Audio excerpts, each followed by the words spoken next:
आज आपको सामने दिखाई दे रहा है, ऐसे ही बनाना चाहिए। क्या बनाना चाहिए? ये थोड़ा ही है कि खाना बनाना चाहिए, ऐसा थोड़ा ही है कि लॉज में बर्तन धोना चाहिए। ऐसे ही बनाना चाहिए का मतलब होता है कि परीक्षा हॉल में प्रश्न बनाना चाहिए। अगर आप परीक्षा हॉल में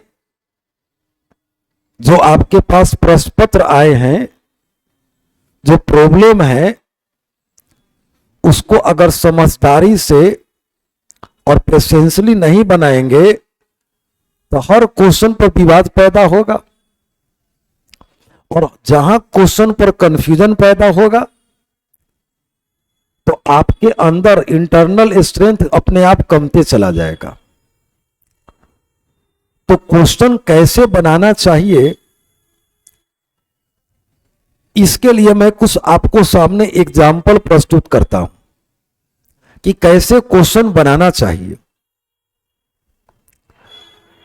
जब तक आप अपनी समझ को समझदारी में नहीं दिखाइएगा तो समझ रह करके किनारे हट जाता है।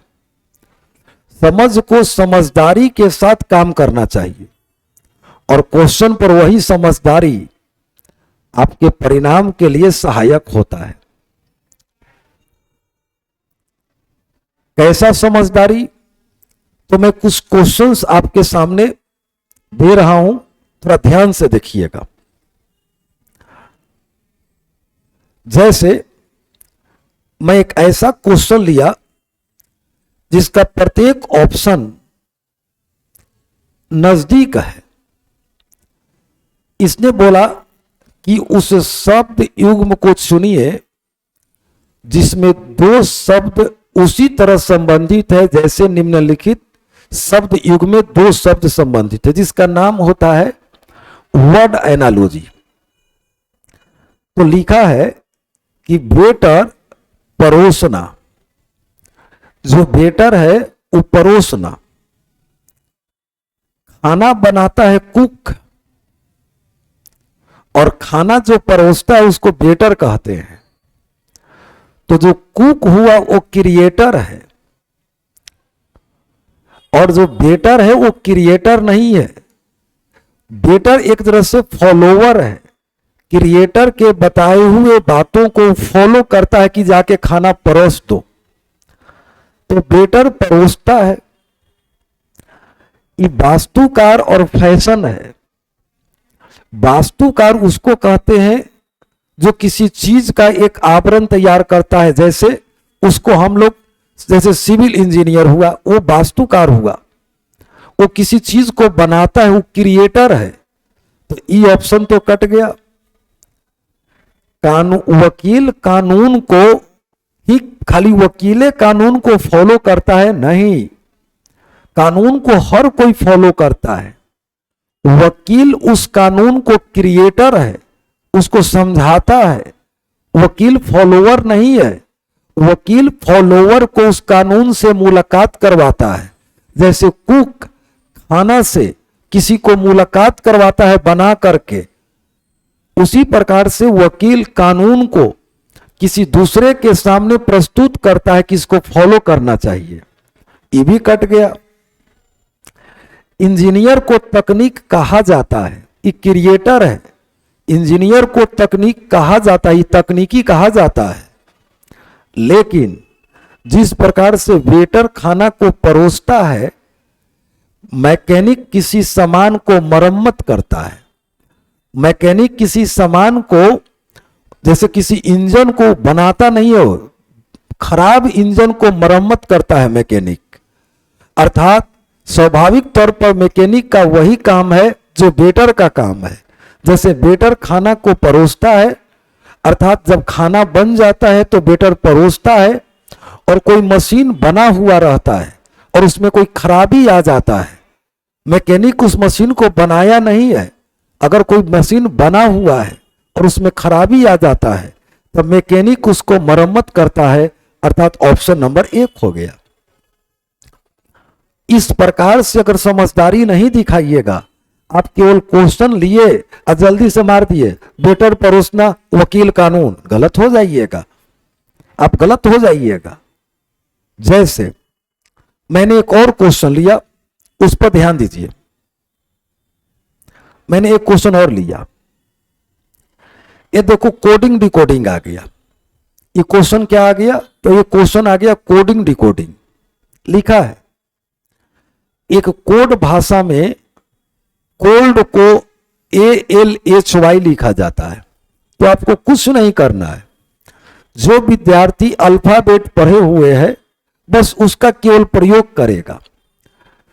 C से A हो गया है तो -2, O से L हो गया -3। जैसे हम इसको लिख देते हैं, इसने बोला कि यदि कोल्ड को कैसे लिखा जाए तो ALHY लिखा जाए, तो उसी भाषा में आयरन को हम कैसे लिखेंगे, इसने यह कहा।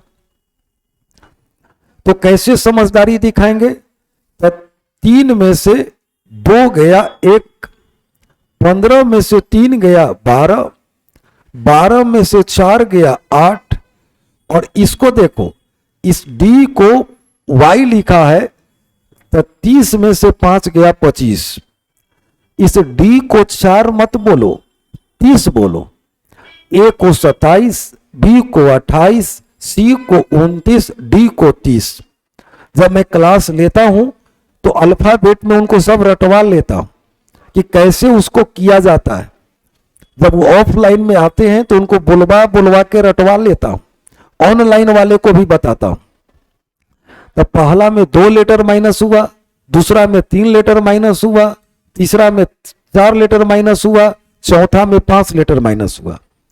तो आई को 9 बोलते हैं, 9 में से 2 गया 7, 18 में से 3 गया 15, 15 में से 4 गया 11, और 14 में से 5 गया 9।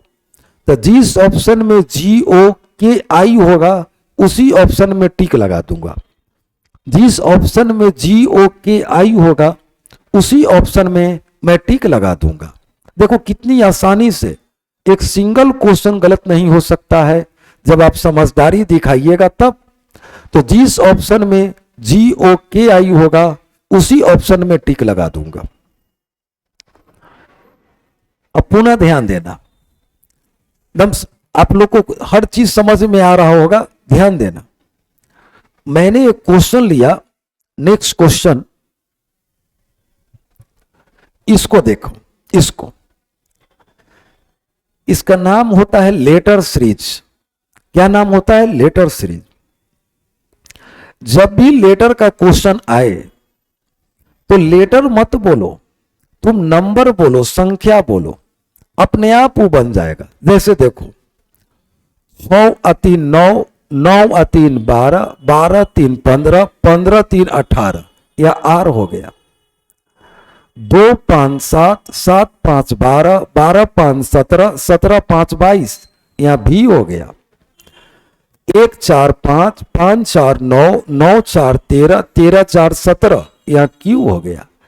जिस ऑप्शन में R भी Q होगा उसी ऑप्शन में टिक लगा दिया।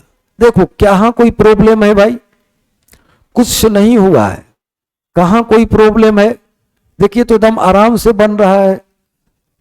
कैसे हुआ? तो 6 3 9, 9 3 12, 12 3 15, 15 3 18, 2 5 7, 7 5 12, 12 5 17, 17 5 22, 1 4 5, 5 4 9, 9 4 13, 13 4 17।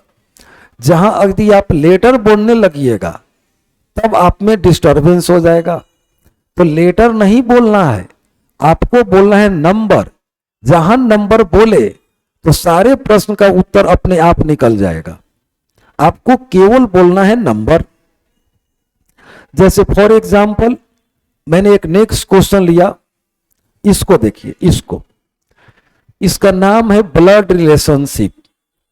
इसका क्या नाम है? Blood relationship. इसको कैसे बनाएंगे हम लोग? तो बोलता है कि ऋषभ नमिता का इकलौता भाई है। देखो ये ऋषभ जी जो हैं, यह ऋषभ जी जो हैं वो नमिता का, इस नमिता का इकलौता भाई है।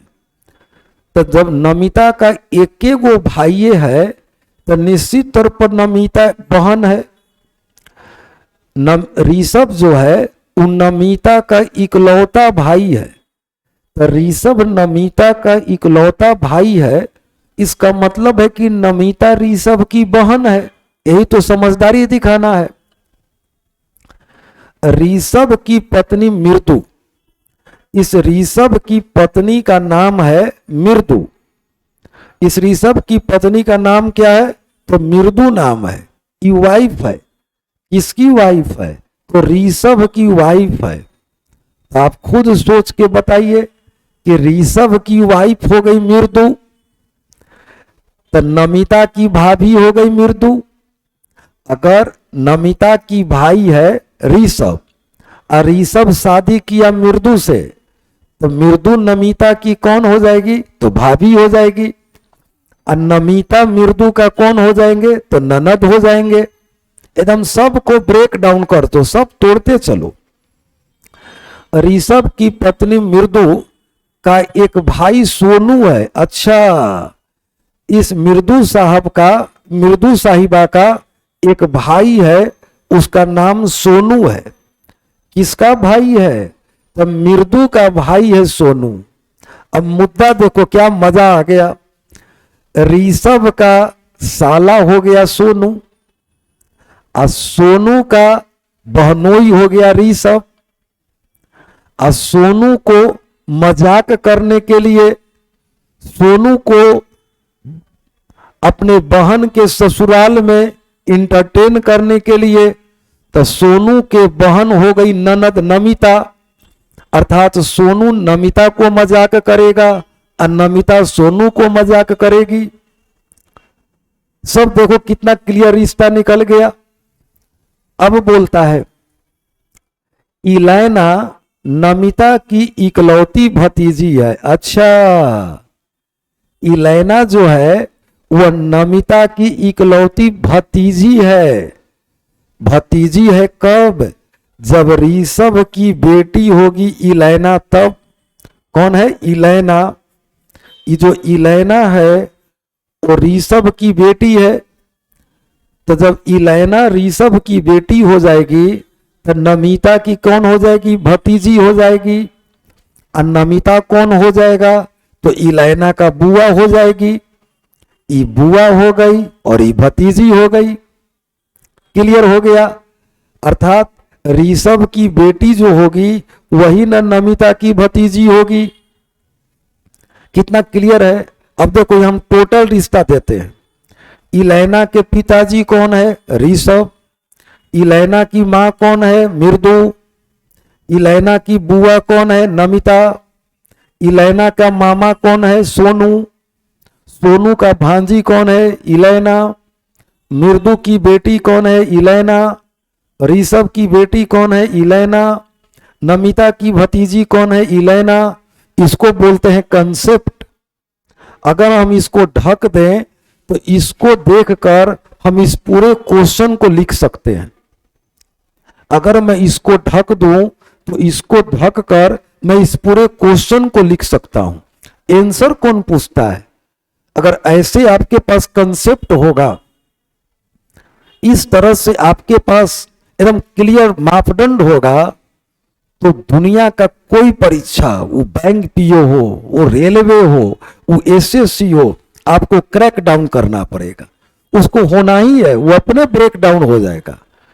तो क्वेश्चन बोलता है सोनू इलैना से कैसे संबंधित है? तो इलैना का ही मामू है। अर्थात जिस ऑप्शन में मामा लिखा रहेगा उसी ऑप्शन में मैं टिक लगा दूंगा। जिस ऑप्शन में मामा लिखा रहेगा उसी ऑप्शन में मैं टिक लगा दूंगा। कुछ है ही नहीं। कितनी आसान सी बात है, कोई दम ही नहीं था। अब देखो इसमें सब उत्तर मेरा मिल गया है। ऋषभ का साला है सोनू, सोनू का बहनोई है ऋषभ, सोनू की बहन है मृदु, मृदु की ननद है नमिता, नमिता की भाभी है मृदु, नियमिता का भाई है ऋषभ। कितना क्लियर कंसेप्ट है। चलिए एक क्वेश्चन और मैं लेता हूं, एक क्वेश्चन और मैं लेता हूं, इसको देखिएगा। अरे ये देखो, इसका नाम है काउंटिंग ऑफ फिगर। इसमें कई गो त्रिभुज है, इसमें कई गो त्रिभुज है, देख लेना। बहुत ही आसानी से, मैं एक बार ऐप पर क्लास भी लिया था, उसमें काउंटिंग ऑफ फिगर बताया था। ये सब केवल डराने के लिए है। देखो इस भुजा पर 3 ट्रायंगल, इस भुजा पर 3 ट्रायंगल, इस भुजा पर 3 ट्रायंगल, इस भुजा पर 3 ट्रायंगल, इस भुजा पर 3 ट्रायंगल। 3 3 6 3 9 3 12 और 3 15। इधर से तो 15 ट्रायंगल। इस भुजा पर 3 ट्रायंगल, इस भुजा पर 3 ट्रायंगल, इस भुजा पर 3 ट्रायंगल, इस भुजा पर 3 ट्रायंगल और इस भुजा पर 3 ट्रायंगल। तो 3 3 6 3 9 3 12 और 3 15 प्लस 15 ट्रायंगल। मतलब यहां से 15 और यहां से 15, तो 15 15 30। अब देखो यह एक ट्रायंगल बन गया तो 30 और 1 31। यह एक ट्रायंगल बन गया 31 और 1 32। यह एक ट्रायंगल बन गया तो 32 और 1 33। टोटल ट्रायंगल का संख्या हो गया 33। टोटल ट्रायंगल का संख्या हो गया 33, क्योंकि इसके पॉइंट से इसके बेस पर कोई लाइन नहीं दिया गया है। एकदम आराम से 15 यहां 15 यहां तक, 15 15 30, ई बेस मिला के 31, इस बेस मिला के 32 और इस बेस मिलाकर के 33। अगर इस प्रकार से परीक्षा हॉल में बहुत सावधानी से, बहुत कंसेप्शनल अगर आप बनाएंगे तो आपका रिजल्ट कोई नहीं रोक सकता है। यह नहीं कि केवल रीजनिंग में, मैथ में भी और इंग्लिश में भी। जिसका रीजनिंग, मैथ और इंग्लिश ये तीनों पर पकड़ है वो किसी भी एग्जाम में ब्रेक डाउन करेगा।